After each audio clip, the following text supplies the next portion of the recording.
I'd like to start this video by just apologizing. It is quite literally 100 degrees out, so I do have my air conditioner on and the audio probably isn't going to be great because of it. But I don't think I can mentally film this without my AC, so it's either this or nothing at all.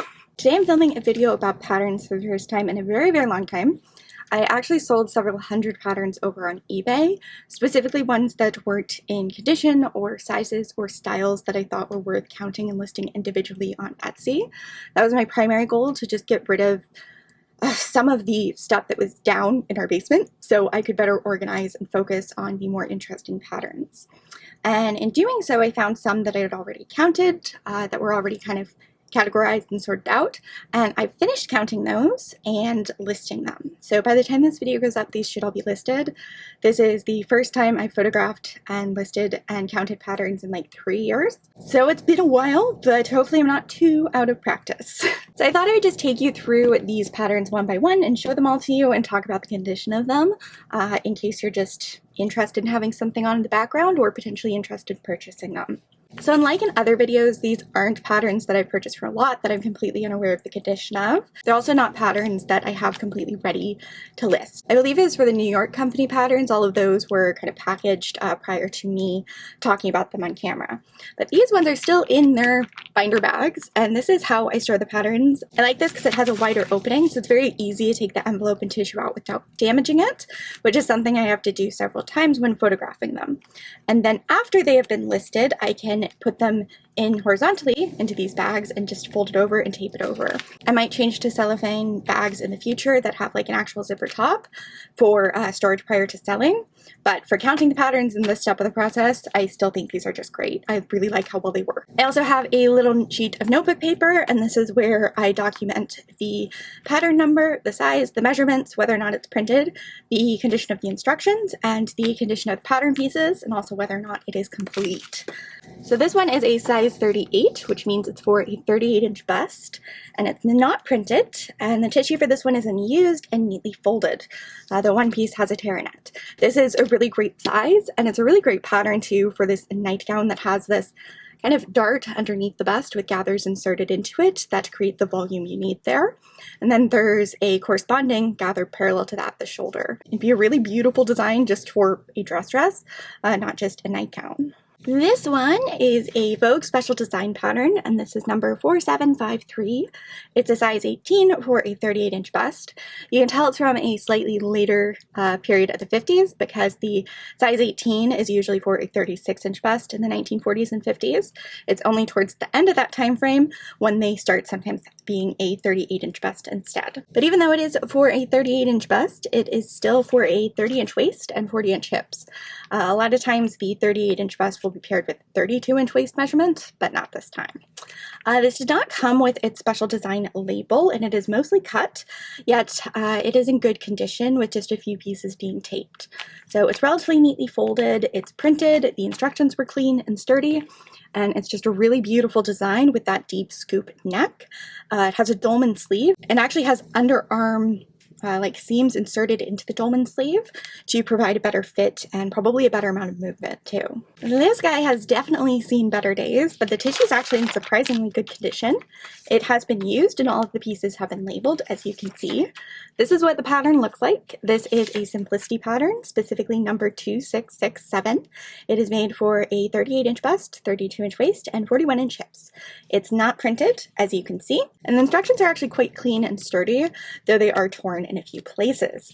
This pattern is complete. All of the ones we've seen so far are complete, and the tissue is in very good condition except for the sash and apron back, which have a little bit of damage to them. But overall, it's in very good condition, especially surprising given the condition of the envelope, which is not that good, and not even really an envelope anymore, as you can see. It's missing quite a lot of its paper, but it doesn't feel fragile and like it's flaking away. It just feels like it's been horribly mistreated. This is a very strange design, mostly because how they've made the apron out of a coordinating fabric. So it kind of looks like it's all one dress, but I don't think it is. I think it is this dress, and then this has an apron over top of it, which gives it this odd sort of two-tiered effect. But I really like this one. I really like the floral fabric too. I feel like on illustrations, you typically see pretty boring fabrics to make the design really pop, but with this one, they've done it in a beautiful floral with this like little gathered ruche trim. I don't know if you can tell. And it's just beautiful. Like, I really, really like the styling of that. And that's not something that I usually find myself complimenting on. And I like how the yoke above the belt lines up with the skirt shape below the belt. Just really, really pretty. And a great size for a 1930s pattern. You don't usually see them in larger sizes. So that is the condition of this tissue. It is labeled as one piece has a tear and the tissue has been cut, used, and it's in good condition except for that bodice front piece, which is torn. This pattern is beautiful. I love how it looks like Elizabeth Taylor on the cover, even though I don't think it is. I looked online. I think this is from 1955. This is a very rare designed exclusive for McCall's buy pattern. Vogue often did this where they'd collaborate with designers, but it was pretty rare for McCall's. I don't think I've ever seen another one of these, at least not that I've made note of. And it's also a photo on the cover, which I have absolutely never seen for McCall's pattern from this period. So it's just a really fantastic find. And it's in a size 18, which is a really great size for such a rare design. And to have it be complete too is just awesome. As much as I love this cover, I don't think it really does the dress justice. You can't really tell all of the details. It's got this really cool scoop back and then this high like boat neck at the front. The skirt is relatively fitted at the front, but then super flared at the back. You can see how that is created by having sort of a pencil skirt front and then more of a circular piece to create that back. And these pieces actually look surprisingly simple for how elaborate of a dress they end up turning into. I'm kind of tempted to trace it before I sell it, if I'm being honest, because I know I'm unlikely to see a pattern like this again anytime soon, if ever. And it's going to be an expensive one, so I'm not going to be repurchasing it if I have regret. This one is actually not listed because my photos came out really weird for it, so I have to rephotograph it. This dress ended up looking red in the photos. I'm really not sure how that happened, but it is a really cool shirtwaist design with these little tab details over the pockets. Unfortunately, that piece is missing, and that is kind of important to the overall design of it. So I'm not really sure how to price this or whether it's even worth listing or whether I should keep it for my own stash, because that would be relatively easy for me to redraft. I just can't expect that of a customer. Here we have a New York pattern that isn't from that massive lot I've slowly been listing. This is New York 1094. It's a size 18, so it is for a 36-inch bust and 39-inch hips, though it doesn't state the waist measurement, which is surprisingly common for mail order patterns, but I'm assuming it is a 30-inch waist. It's not printed, it's complete, it appears unused and neatly folded, and it's just a really nice kind of classic shirtwaist with those lightly puffed sleeves. The puffs in this case are created with darts, which is my preferred method. I think it creates a really nice amount of volume over the shoulder. Though, I must admit, I don't like it when darts and gathers are right next to each other, because the darts sort of resemble pleats, and just having pleats and gathers right next to each other feels wrong to me. Like, they're just different entities. So I don't love how there are the darts there and then the gathers right here, but I do really like how the gathers extend down from the shoulder.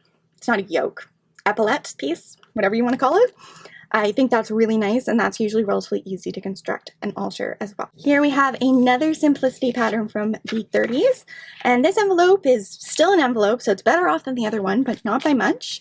This is number 2426, and it's a size 18, 36-inch bust, 30-inch waist, 39-inch hips. This tissue has been used and some pieces are crumpled, but it's complete. And the instructions are clean with some splits at the folds, which is pretty common for a pattern from this period. The only patterns I find that usually have immaculate instructions from the 1930s are Dewberry patterns. They were printed on like this slightly thicker paper, but other than that, it's pretty rare to see, though it does depend a lot on how they've been stored. This is a really interesting design. It's got this gored bias cut skirt, which is pretty common, but these are such drastically different dresses despite including a lot of the same pattern pieces. So this version has a high neck and it's got puff sleeves. And then this version is strapless and has this really unique kind of square neck, and it has a keyhole at the back, which I don't think I've ever seen in a 1930s pattern ever. And this is another one I'm highly tempted to take a tracing of before I send it out, because I just really like it. I don't think it'd be particularly flattering on me, but it's just a really beautiful design, especially these triple darts at the underbust and how they're mimicked at the shoulder here. Though in this case, I do think the puff sleeves are gathered. It's kind of the opposite issue I have with the other one, but really just stunning design. Also, she has open-toed shoes on. Look at those cliffhangers. I feel like that's pretty rare to see on a pattern. Don't mind Posy hiccuping in the background. She just does that. It's the soundtrack to my life. Speaking of soundtrack, there goes the AC. So this is another Simplicity pattern, size 18. I've kind of organized them by size because it's easier to list ones that are all the same size. You can copy paste more details from listing to listing. So this is same measurements as the last one, 36, 30, 39. This one has been neatly cut using pinking shears to the longer length and shorter sleeves, but the offcuts are included. It's complete with clean instructions of minor edge wear. And this is a beautiful pattern. I love this pattern. It's for a wedding dress. I just find the wedding dress patterns are always so special, and the illustrations are just gorgeous. And I love that the fact this has been used means it was probably actually worn to someone's wedding. And the fact that this little piece of history can lead to a creation that is worn during potentially the biggest or one of the biggest moments of someone's life is just so special. I really like being able to hold that little piece of history in my hands. It makes me happy. It makes me feel very special. The design is not super duper noteworthy, though it is lovely. It's got this pointed basque waist. It's got dolman sleeves with a seam at the shoulder, I believe. Yep, and it's actually a surprisingly simple pattern. It's 7 pieces. One of those is a collar, one of those is a cuff, a bodice front, bodice back, and then the 3 skirt pieces. So, I mean, it doesn't look that complicated for something that's potentially really, really beautiful and luxurious, depending on what materials you use for it. This one is from the 1940s. It's a size 18, 36-inch bust, 30-inch waist, 39-inch hips. We know the deal by now. This one is factory folded, and it's printed, which isn't always the case for Simplicity patterns in the 40s. This envelope is in surprisingly good condition. It's quite tanned, and it's got some tears and stuff, but the illustration is still glossy, and it just looks very presentable, I think. The design is quite simple. It's this bias cut skirt with optional pockets. You can make it with bishop sleeves or elbow length sleeves, and then it's a button to the waist design with a collar, classic sort of shirtwaist dress. I do really like the styling of this one with the wide belt that has a star on it. I think it's super cute. And then she has matching brown shoes. Okay, I have come across the size 14 patterns.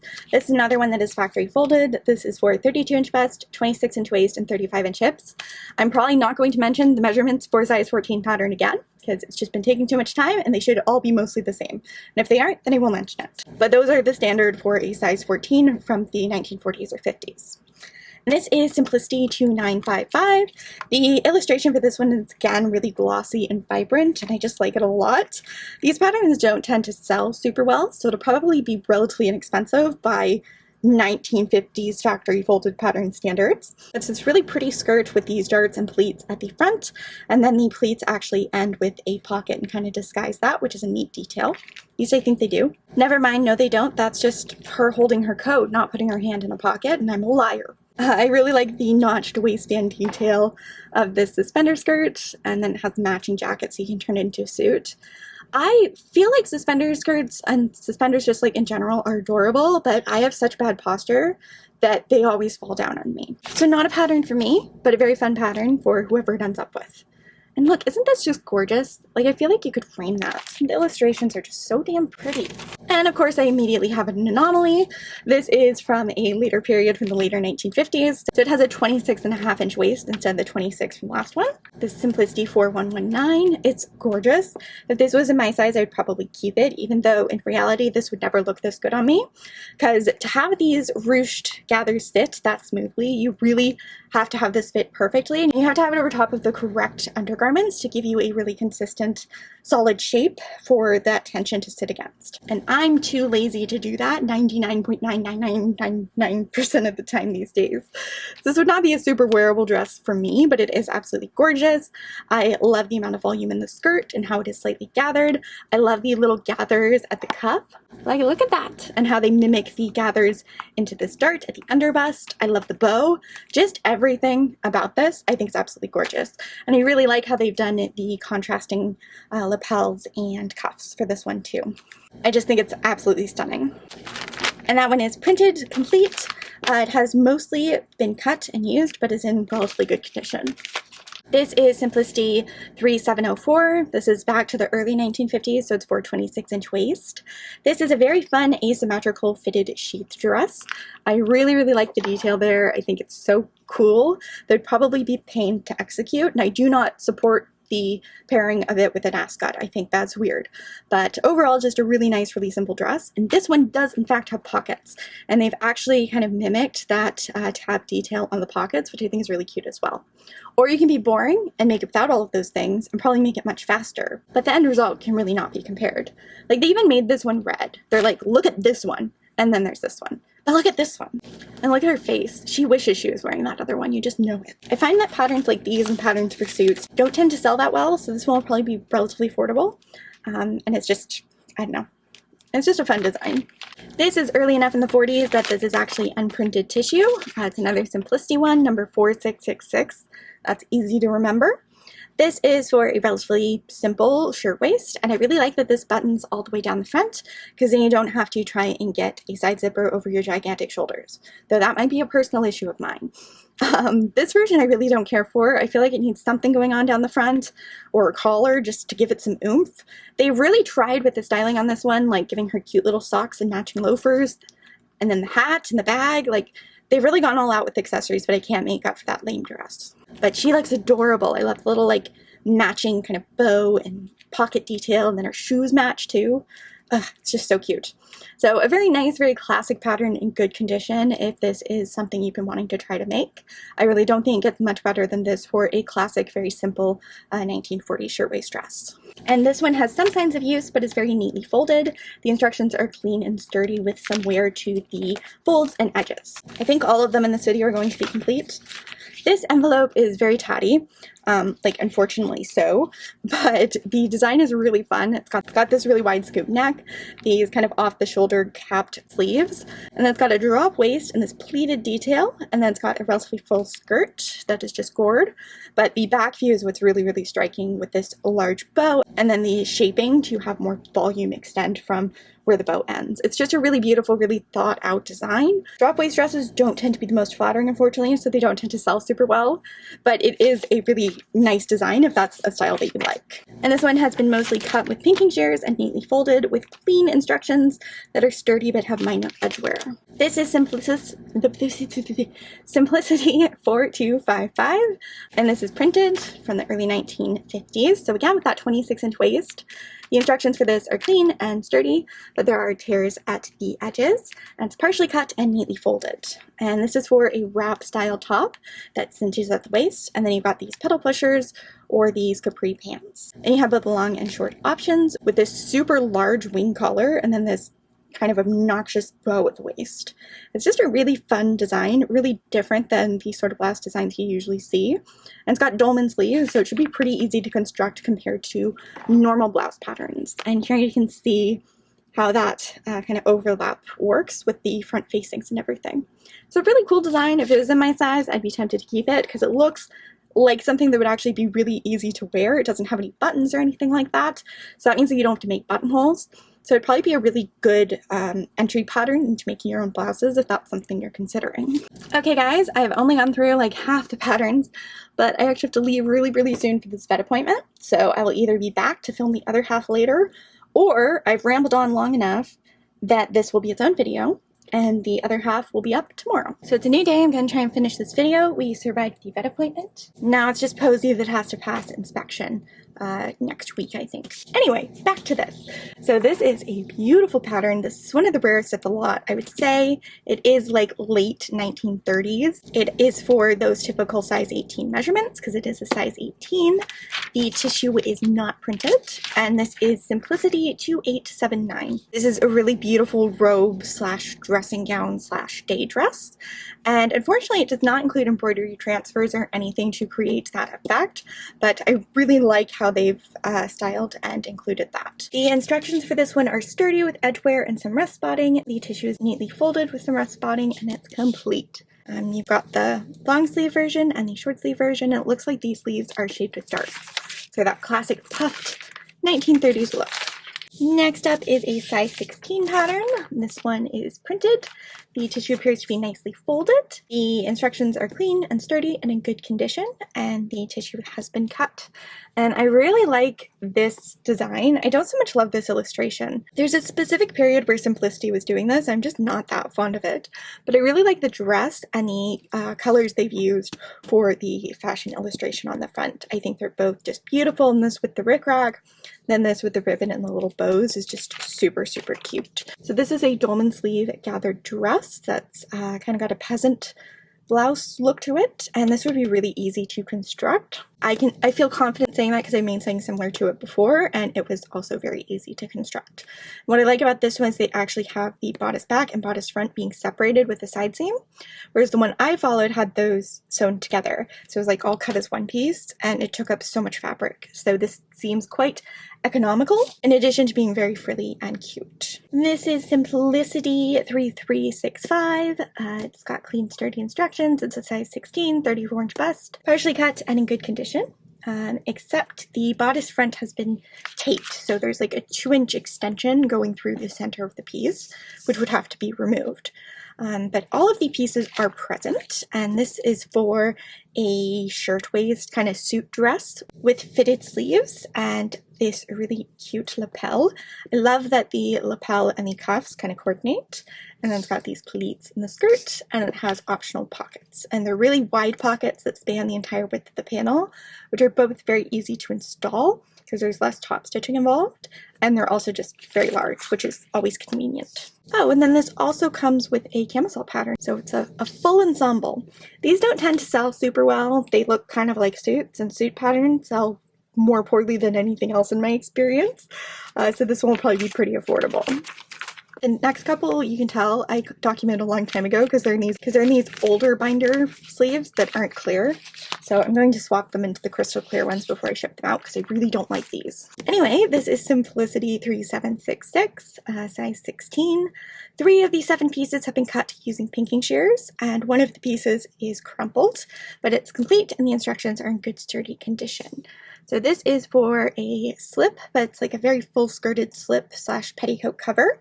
It wouldn't provide enough volume on its own to function as a petticoat, but it could definitely help add a little bit more oomph, especially if you added this ruffle, which is shown in view 2. You can also turn it into a circular skirt, or you could do the full slip dress that has this sweetheart neck top on it. And I actually think this would just make a really cute dress if you made it following this pattern. I think it's really darling and would be really flattering and easy to fit because it has a seam at the center front of both the bodice and the skirt. And here you can see how simple that pattern actually is. This is Simplicity 8452, and this one's also a size 16. It is complete. The instructions are clean but have tears at the center fold. And the skirt pieces have been cut using pinking shears. The rest is uncut and unused and neatly folded, though piece G also has a small tear in it. That's what I wrote here, in case you're wondering. But there are probably more spelling errors in it. This is an interesting one because it has a very full skirt that's shaped with pleats at the front, which you don't often see. And then it has these optional really large bag pockets, like they're huge. And then the neckline is like a sweetheart neck, but it's got this sort of faux bolero that pleats over top of the neckline and extends higher up the shoulder and around the back. It's a very, very interesting design. They do specify that it is a dress with detachable neck trim, but I'm not really sure what they mean by that because both of these views have very similar necklines. So they might just mean that white, but I really have no idea.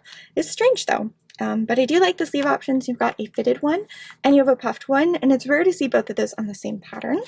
I also like how they've shaped the cuff of the sleeve with pleats and how those kind of mimic the pleats on the front of the dress. So it's clearly thought out to some degree and has some unique features. I just don't like all of those features. But if you do, then you should buy it. This is Simplicity 4310, and I Google pretty much all of the patterns just to see if there are any already listed, and so I can price mine competitively with those.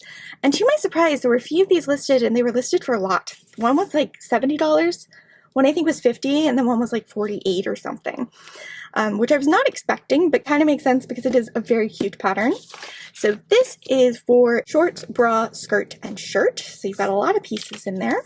Despite that, there aren't that many pattern pieces. The skirt is just a circle skirt, and then the shorts have a zipper down the back and this optional ruche detail at the sides. And then it's very much like a bikini bra style top. that they have there. And this pattern has been cut out using pinking shears. Pieces K and L have been cut to the second view, but the excess is included. And the skirt has also been cut to a shorter length, but they included the extra there as well. My favorite thing about this pattern is probably this lady. I just think that's an absolutely fabulous outfit, like with hoops and the necklace and the cute little shoes and then the little tie at the waist, and you can see the peekaboo of the bra through it. She's just so stylish. And it's a great color. Also, I find these shoes really funny. I don't recall ever seeing sandals on a model before. It's just kind of interesting. This whole illustration is kind of interesting, honestly, with the brim of the hat covering the face. I don't know if I've seen anything quite like that before, but I do appreciate how this is obviously a beach look, and yet she has this huge chunky bracelet on. Girl after my own heart. Sticking to that theme, here we have a Marion Martin pattern, and this is number 9426. It's a size 13, which is for a 31-inch bust, 26-inch hips. Nope. 26-inch waist and 34-inch hips. It is an unprinted pattern, and it is complete, unused, neatly folded, with clean, sturdy instructions that have a few perforations in them. This is a mail order pattern, which means the image is printed on the instructions, which is what I'm holding here.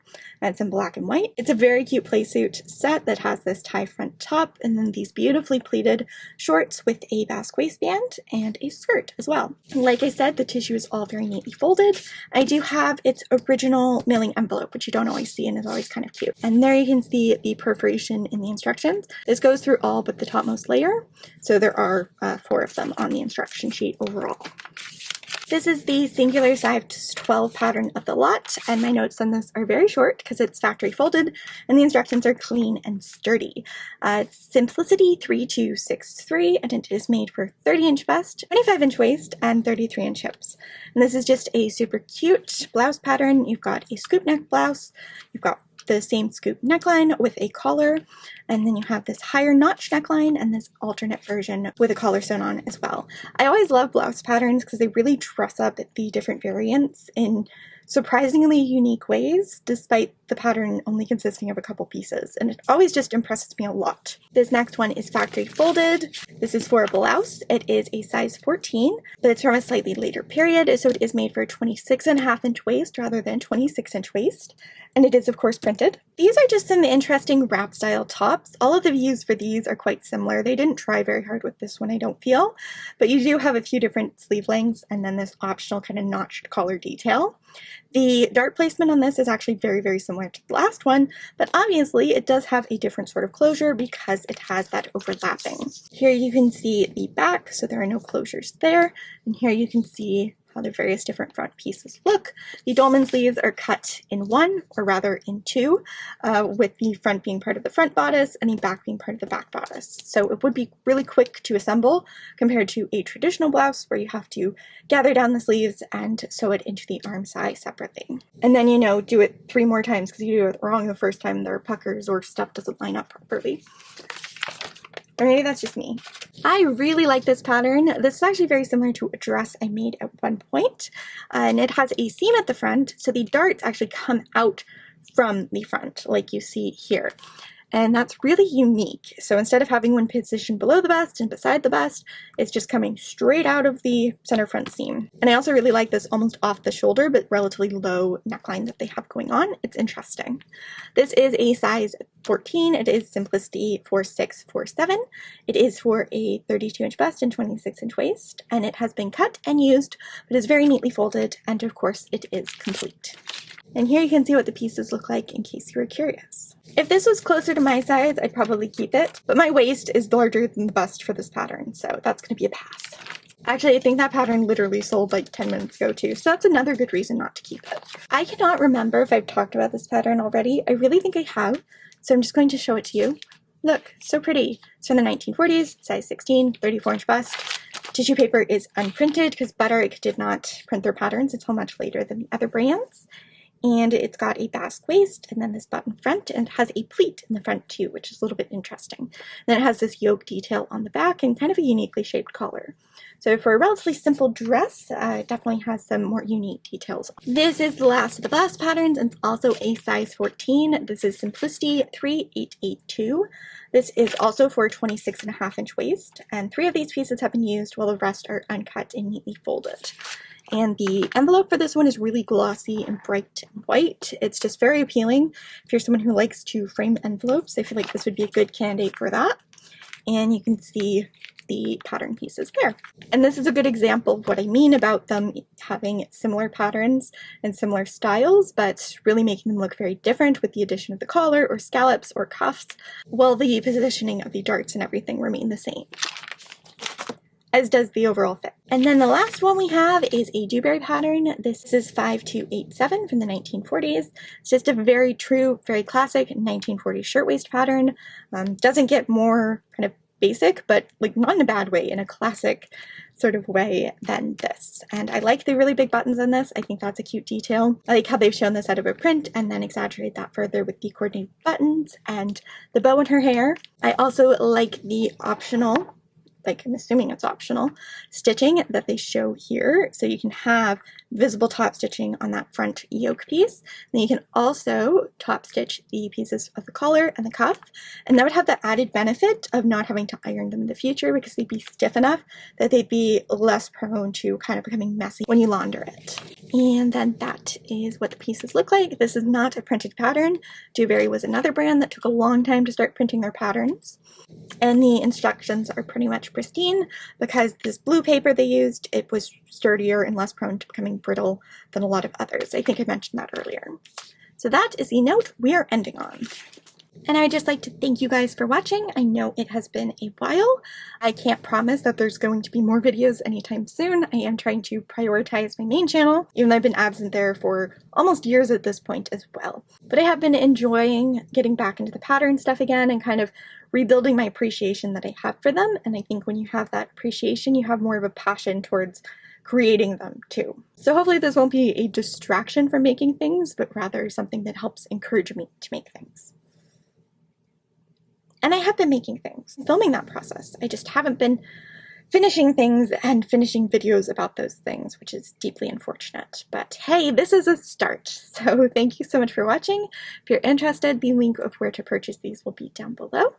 And I might talk to you soon.